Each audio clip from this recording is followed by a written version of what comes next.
Welcome to UBG Bytes. Today, we're taking a proper deep dive into something that's not just big, it's foundational for the whole damn quantum computing revolution.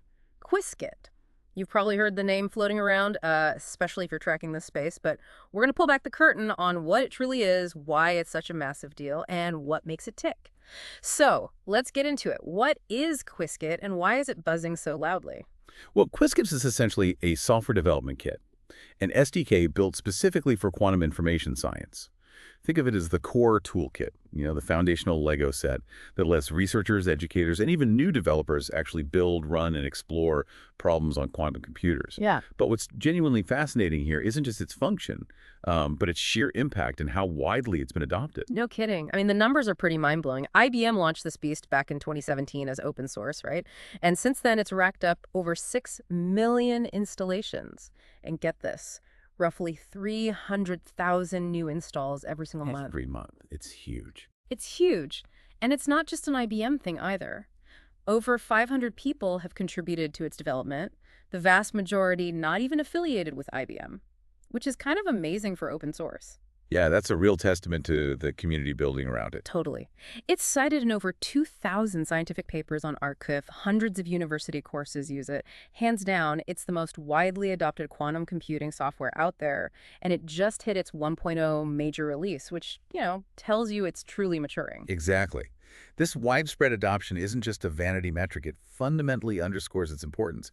It means Qiskit isn't some niche theoretical tool, it's being actively used to push the very edge of what quantum computers can achieve right now.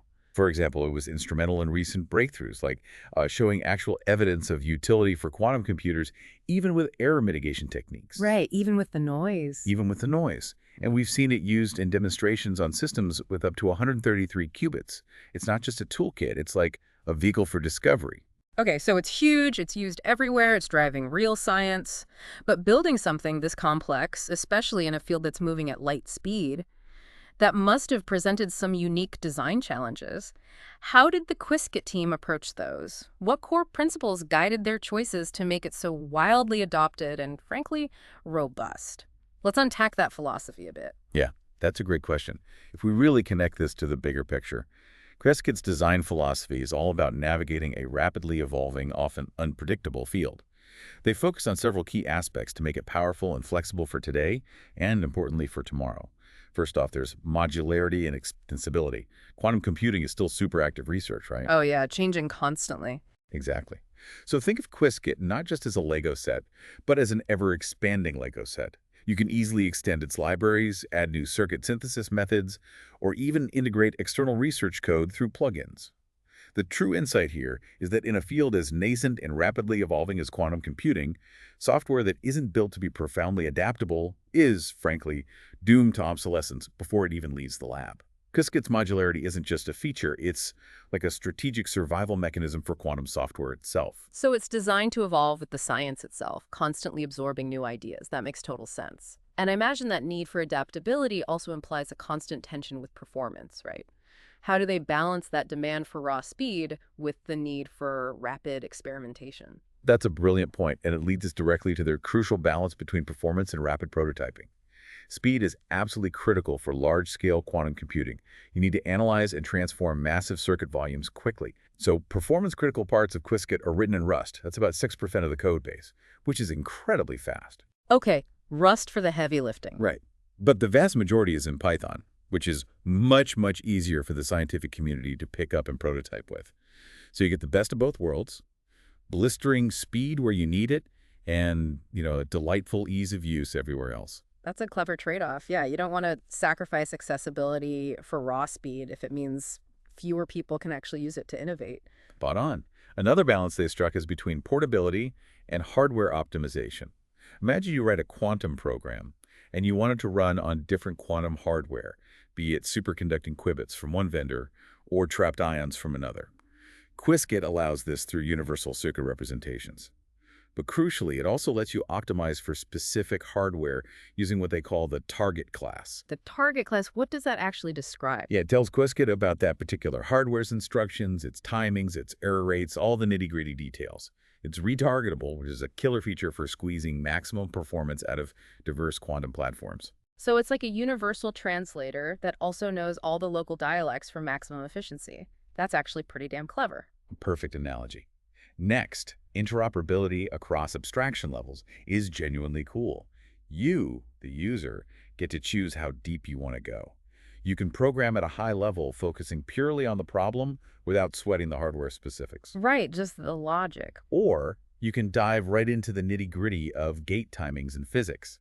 All these levels are perfectly compatible within the same Qiskit circuit, and optimizations can even cut across them. That sounds incredibly powerful, especially for different types of users, from someone just learning to a seasoned quantum physicist. It absolutely is. Mhm. And then there's quantum classical integration, both real-time and near-time. Quantum computers aren't just isolated islands of quantum operations. They have to talk to classical computers. Yeah, they don't live in a vacuum. Exactly.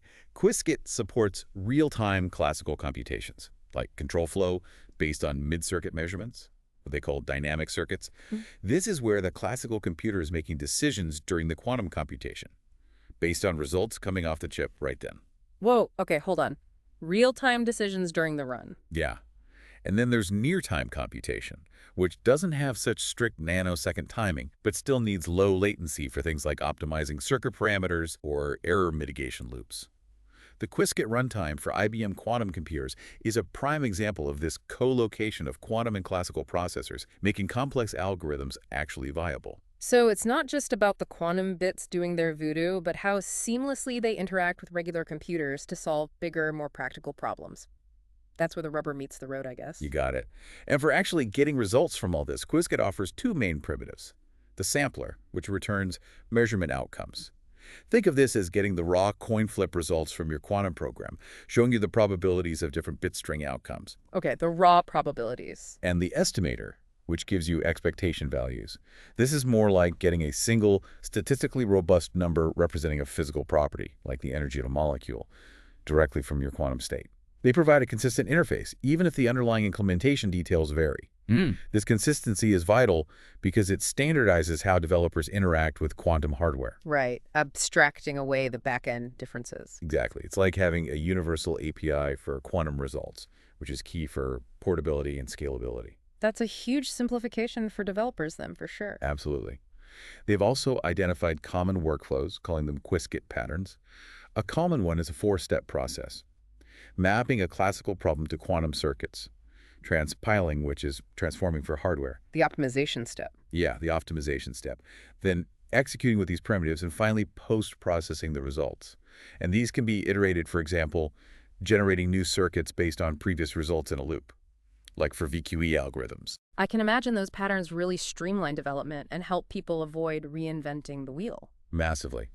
And a surprisingly popular feature is its integrated visualizations. You can actually see your circuits, the hardware topology, even the computational outputs. Super helpful for debugging and intuitively understanding what the hell is going on. Yeah, visualization is always key when things get complex. Definitely. Lastly, a bit technical but important for consistency, their tensor ordering convention. Qiskit orders tensor products as Q2, E, Q1, or Q0.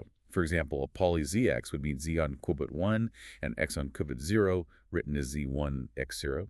It's a convention, but it makes working with quantum registers more intuitive for many, treating the least significant qubit as the rightmost, much like how we read numbers. Okay, that gives us a pretty solid overview of the thinking, the philosophy behind Qiskit. But how does this all translate into actual code and components under the hood? What are the core pieces that make all of this possible? Right. At its heart, Qiskit revolves around three main components. First, circuits. These are the central building blocks. A quantum circuit expresses a computation as a time-ordered set of instructions. What's amazing is how broadly circuits are defined in Qiskit.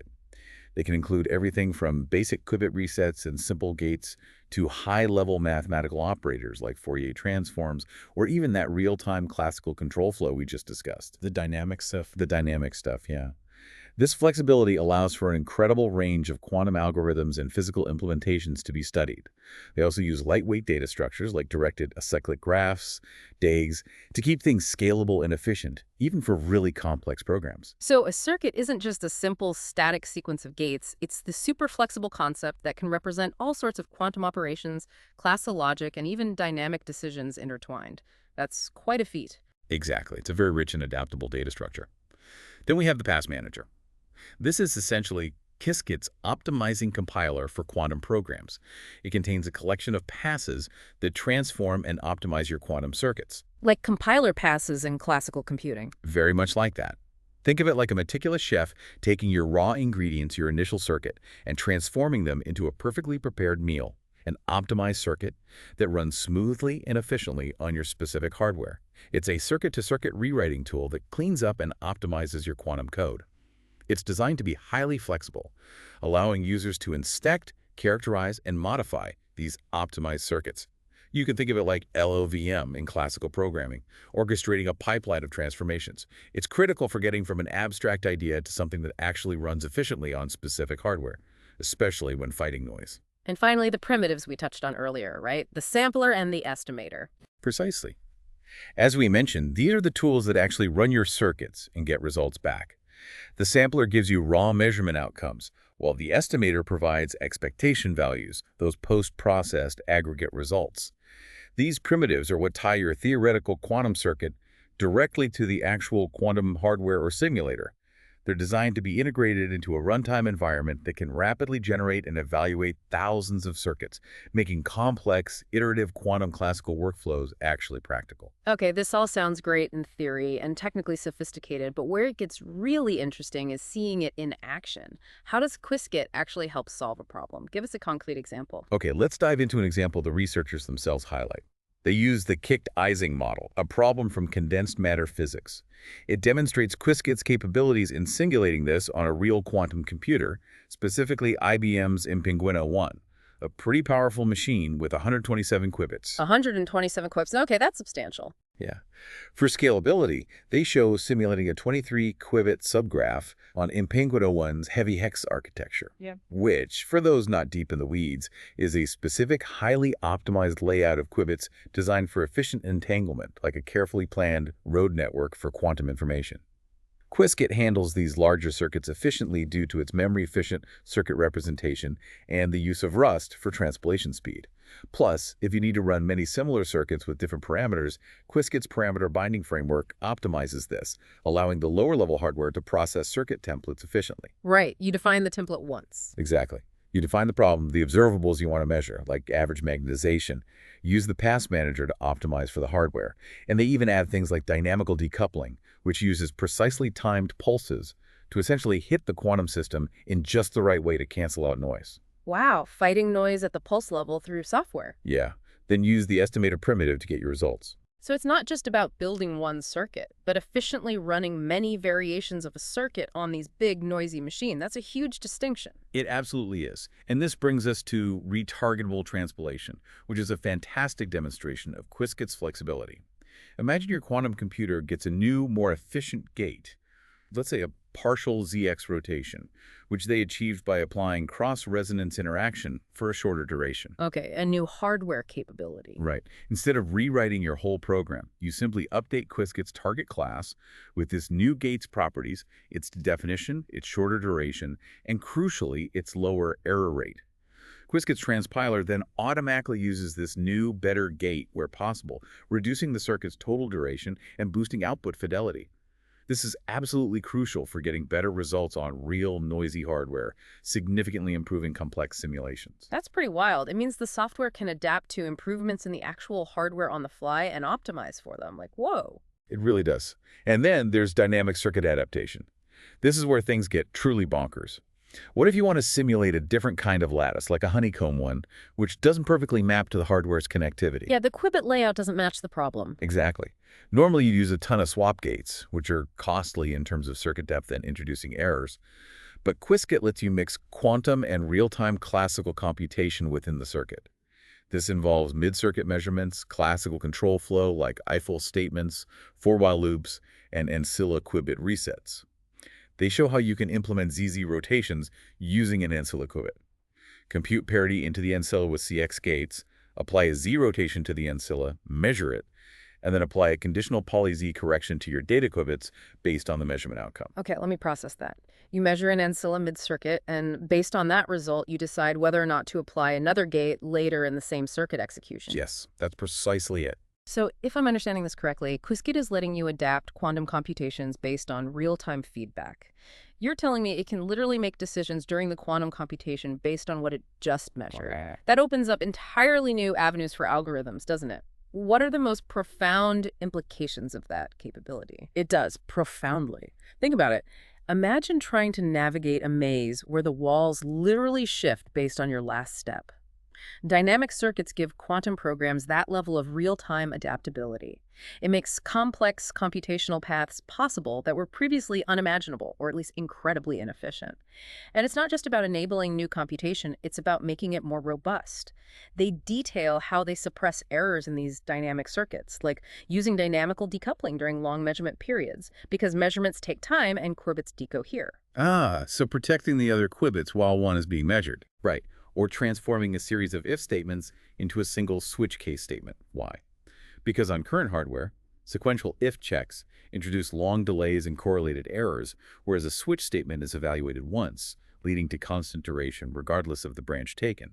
Much better for noise. They even compensate for accumulated crosstalk based on ancilla states. It's a deep dive into fighting noise with software, making these incredibly complex operations viable and actually useful. Okay, that's seriously impressive. The level of control and noise mitigation they're achieving with software is clear. Qiskit isn't just a standalone tool. It's like the central hub for a whole damn universe of quantum software and innovation. Absolutely. Qiskit has been a huge catalyst for a thriving open-source ecosystem. This includes high-performance simulators, tools for calibrating quantum hardware, quantum algorithms for chemistry and machine learning, even plug-in transpiler passes developed by third parties. It's used in countless research projects, driving innovation in circuit transformation, error suppression, and even high-level quantum language design.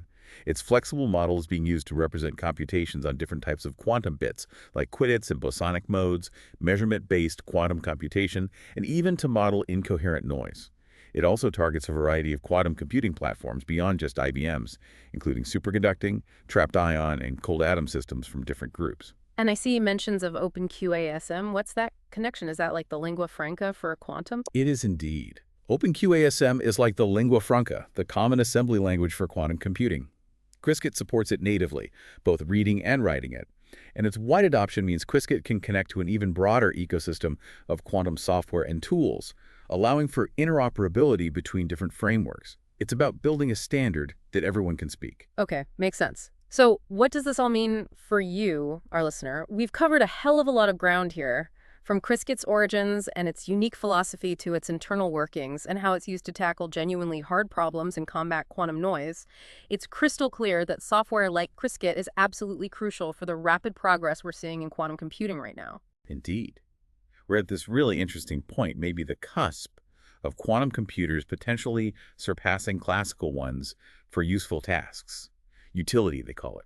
The road ahead will rely heavily on the co-design of software and hardware thinking about architectures, compilers, error correction, and algorithms all at once. Qiskit 1.0 represents a significant milestone in its maturity and stability, making it truly ready for these utility-scale quantum computational workflows. And looking to the future, it's pretty clear where this is all headed, right? If a scholar 100 years from now looked back at Qiskit, what would they find revolutionary about its very design? That's a fun thought experiment. I think they would find Qiskit's foundational commitment to open source, its deep modularity, and crucially, its early and integrated embrace of quantum classical control, the dynamic circuits, as truly revolutionary. As quantum error correction advances, we'll be building and executing circuits orders of magnitude larger. Qiskit is designed architecturally to scale with this.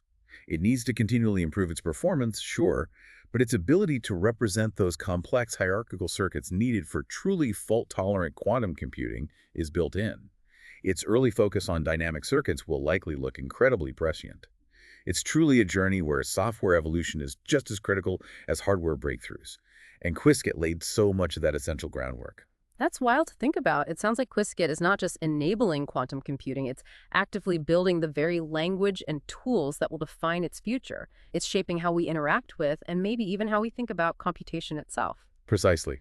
It's fundamentally changing the conversation, providing the tools to ask new kinds of questions. So as you reflect on this deep dive into Qiskit, consider this. How might the continued push for dynamic circuits and tighter quantum classical integration fundamentally reshape not just how we compute, but also how we perceive the very boundaries between hardware and software, between logic and physics. Where does one end and the other begin when classical logic is controlling quantum evolution in real time? It's a big, juicy thought to chew on. Thanks for joining us for this deep dive.